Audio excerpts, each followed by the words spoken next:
तो यहाँ पर हम लोग थे कि जब भी ये प्रश्न पूछा जाता है तो precipitation moves laterally through the upper crust of the soil, ये प्रश्न में जब भी ये लाइन इस्तेमाल कर ले, आंसर आपको इंटरफ्लो या इन्फ्लुएंट फ्लो आपको लगाना है। Diameter of the observation ranges from 2.5 से 5 सेंटीमीटर। ऑब्जर्वेशन वेल किस वाली इक्वेशन में होता था? आपको मैंने वेल में दो प्रकार की इक्वेशन बताई थी, एक ड्यूपिट इक्वेशन थी, एक थीम्स इक्वेशन थी, THEIMS। जो थीम्स इक्वेशन है वहाँ पर हमारा क्या इस्तेमाल होता है, ये ऑब्जर्वेशन वेल इस्तेमाल होता है। थीम्स इक्वेशन में ऑब्जर्वेशन वेल जो होता है उसमें हम ये ऑब्जर्व करते हैं कि कितना पानी आपका मौजूद है, उसके कोन ऑफ डिप्रेशन को निकालने के लिए इसका इस्तेमाल करते हैं, जो कि हमारा 2.5 से 5 सेंटीमीटर के अराउंड होता है। अब आते हैं डी एब्यूज़न एफिशिएंसी। जो डी एब्यूज़न एफिशिएंसी होती है ये हाइड्रोलिक रैम से एसोसिएटेड है। बहुत ही इंपॉर्टेंट क्वेश्चन है, इसको याद रखिएगा। तो डी एब्यूज़न एफिशिएंसी जो होती है ये हाइड्रोलिक रैम में निकाली जाती है। हाइड्रोलिक रैम में क्या होता है, किसी रिवर से काफ़ी ऊंचाई तक अगर पानी आपको भेजना है तो हम लोग क्या करते हैं, हाइड्रोलिक रैम नाम की मशीन का इस्तेमाल करते हैं। ठीक है। For throwing a small quantity of water from a flowing river और a flowing stream we used hydraulic ram. ये पॉइंट है हाइड्रोलिक रैम का। और वहाँ पर एफिशिएंसी जो इस्तेमाल करते हैं डी एब्यूज़न एफिशिएंसी। अब स्टैगर्ड कंटूर ट्रेंच, इसके ऊपर ये पॉइंट पहले ही डिस्कस हो चुका है, लेकिन याद रखिएगा स्टैगर कंटूर ट्रेंच की जो लेंथ होती है वो 4 मीटर होती है। ठीक है। Most harmful type of erosion agricultural engineers के लिए रिल इरोजन है, क्योंकि रिल के बाद गली बनती है।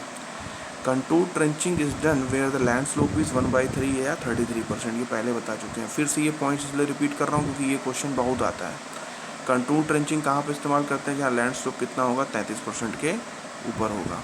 Water enters through the bottom in case of the cavity well. बहुत ही इंपॉर्टेंट पॉइंट है। कैविटी वेल में जो पानी होता है नीचे की तरफ एक कैविटी जैसा स्ट्रक्चर बन जाता है और इसके अंदर से पानी आपका प्रवेश करता रहता है और यहाँ से आप पानी ऊपर खींच लेते हैं। ठीक है, पंप लगा के।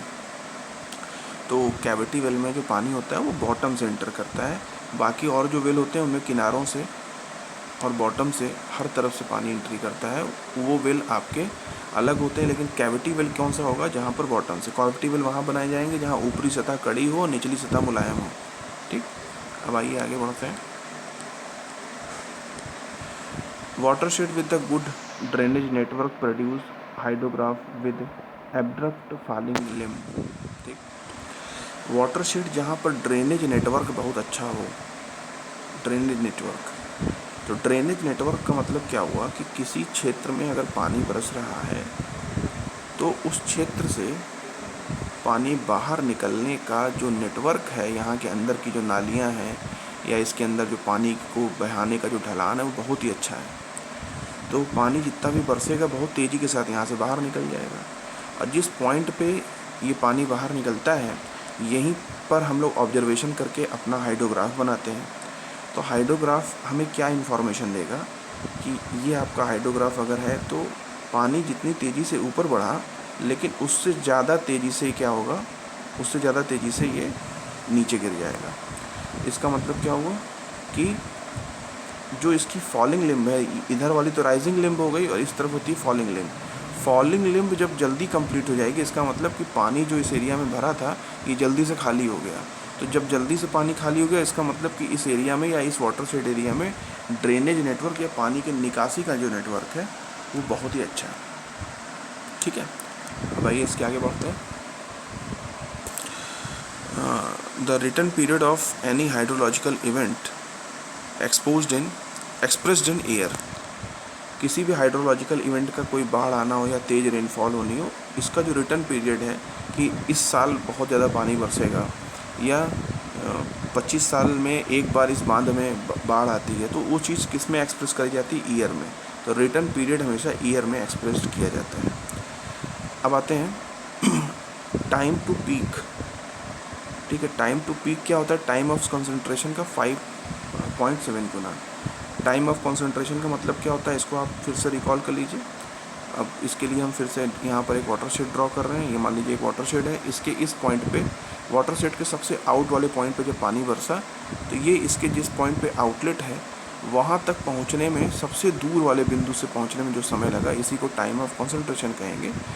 और जो पीक रेन हमको इस आउटलेट पॉइंट पर जो पीक रन ऑफ प्राप्त होता है इस टाइम ऑफ कंसंट्रेशन के 0.7 गुना पर प्राप्त होता है।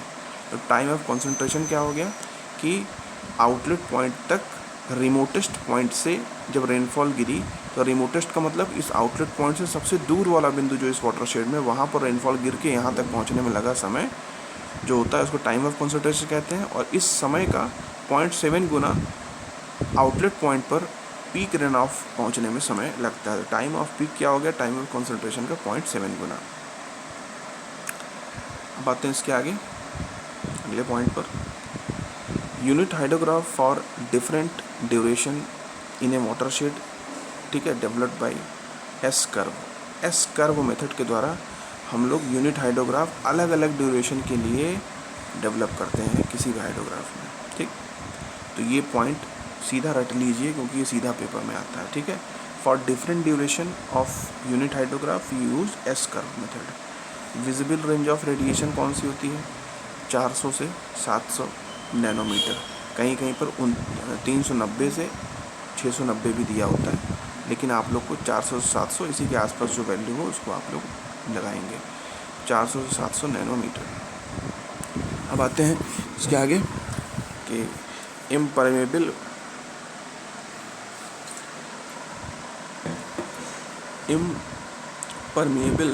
Flow but having water in its pore the geological formation क्यों क्या बोलते हैं इसको, एक्यूक्लूड कहा जाता है, ठीक है।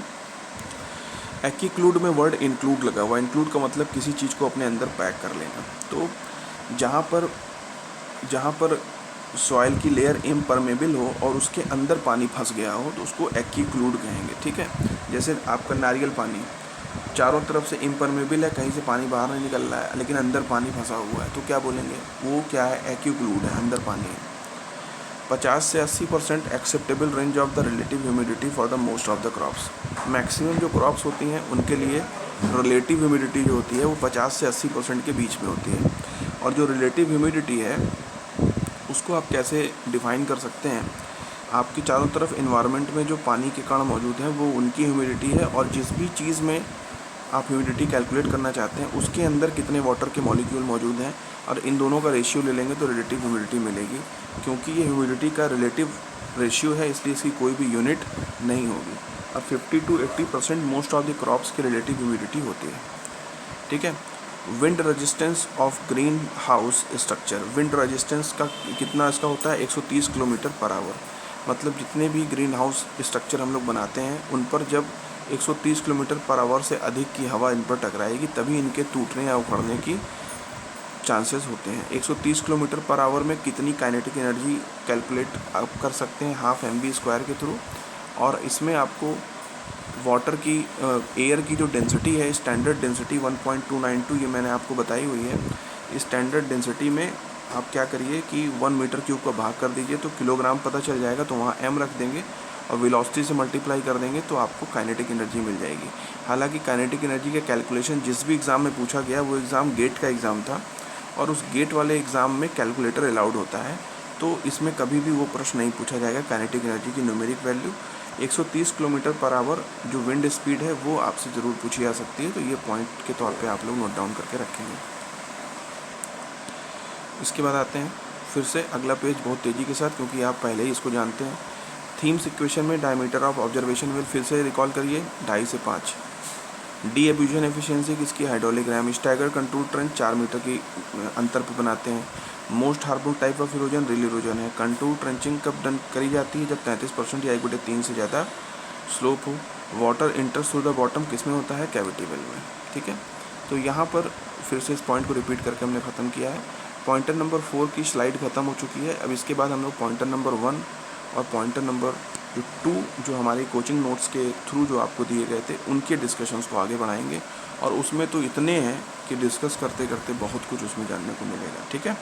तो ये जो रैंडम पॉइंटर्स हैं ना, ये आपको बहुत ही काम आएंगे आपके एग्ज़ाम में, क्योंकि एक एग्ज़ाम के अंदर सारे सब्जेक्ट एक साथ पूछे जाते हैं, तो आपके माइंड के अंदर भी वो क्षमता होनी चाहिए कि रैंडम आप सब्जेक्ट्स को चूज़ करके सही कर सकें.